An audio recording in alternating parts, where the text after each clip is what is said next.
Using Food lesson. In this lesson, we'll explore the science and engineering practices of developing and using models, as well as obtaining, evaluating, and communicating information. We'll look at the cross-cutting concepts of systems and system models, as well as energy and matter. Making food. Plants make their own food in the process of photosynthesis.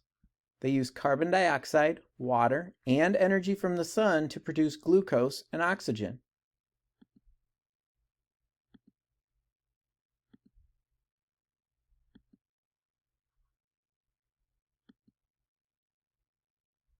Building blocks. In photosynthesis, carbon dioxide and water are broken down into their basic components: carbon, hydrogen, and oxygen.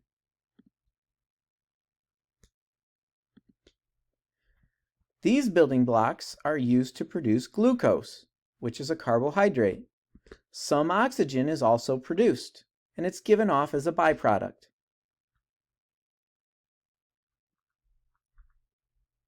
Later, we will discover that oxygen is useful for plants and animals as it is needed for respiration.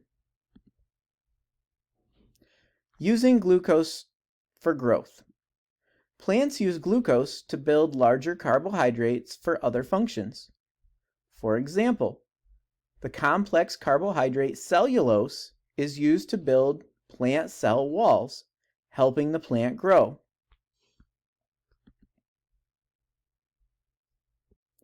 So when a plant grows, its measured mass increases even though total mass is conserved. The increase in a plant's mass comes from the mass in its environment. More specifically, the materials it's taking in, like water and carbon dioxide. The increase in a plant's mass comes from mass in its environment. The more atoms that are added to a plant's structure, the fewer atoms are in its environment. Storing food. Plants can store glucose for later use in the form of starch, another complex carbohydrate.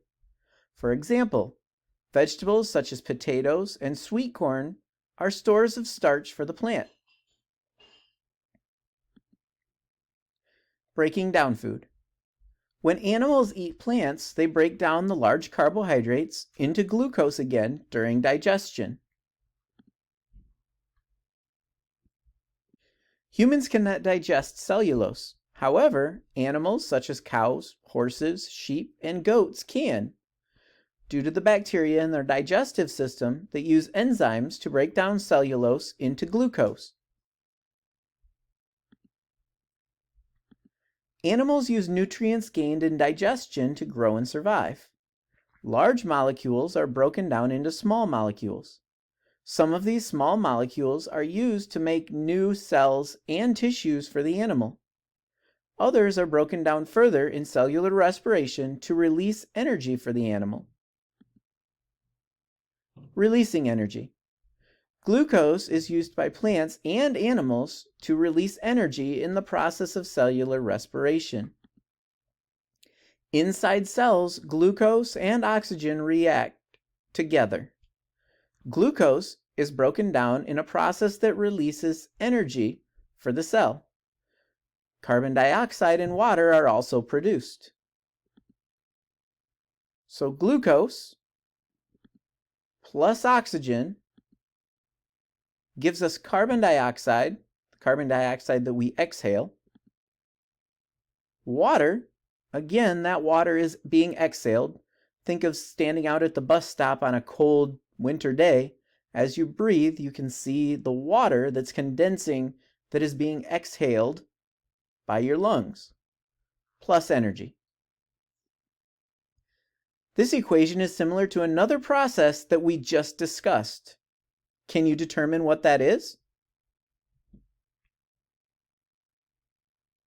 You should see that this is almost the reverse equation for photosynthesis. Processes in plants. Plants carry out both cellular respiration and photosynthesis. They use the glucose produced in photosynthesis to release energy, in the same way as animals. So can you describe the process in this image?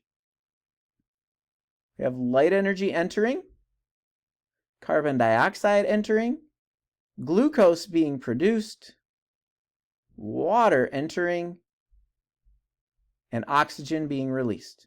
This is photosynthesis. The glucose that is produced within the plant is then used to produce energy. Oxygen is also taken in for this process. Carbon dioxide and water are released. This is cellular respiration. We go through cellular respiration to use up energy. Plants go through photosynthesis to first create the glucose and then break down that glucose in respiration. Using energy. The energy released in cellular respiration powers all of the work done by cells and the organisms they make up. This includes building complex molecules, growth and repair, movement, cycling of matter. Plants and animals use oxygen to break down glucose during cellular respiration. The carbon dioxide produced during this process is returned to the air. Plants use this carbon dioxide to produce more carbohydrates using photosynthesis. This process also produces oxygen that can be used in respiration by plants and animals. So can you draw a cycle linking these processes together? You should be able to. We saw both of these in a previous slide.